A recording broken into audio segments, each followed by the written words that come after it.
அளவற்ற அருளாளனும் நிகரற்ற அன்புடையவனுமாகிய அல்லாஹுவின் திருப்பெயரால் துவங்குகின்றேன்.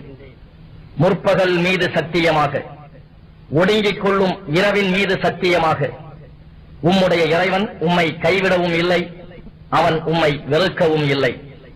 மேலும் பிந்தியது மறுமை, முந்தியதை இம்மையை விட உமக்கு மேலானதாகும். இன்னும் உம்முடைய ரப்பு வெகு சீக்கிரம் உமக்கு உயர் பதவிகளை கொடுப்பான். அப்பொழுது நீர் திருப்தி அடைவீர். நபியே, அவன் உம்மை அனாதையாக கண்டு அப்பால் உமக்கு புகலிடம் அளிக்கவில்லையா? இன்னும் உம்மை வழியற்றவராக கண்டு அவன் உம்மை நேர்வழியில் செலுத்தினான். மேலும் அவன் உம்மை தேவை உடையவராக கண்டு உம்மை செல்வத்தால் தேவையில்லாதவராக்கினான். எனவே நீர் அனாதையை கடிந்து கொள்ளாதீர், யாசிப்போரை விரட்டாதீர்.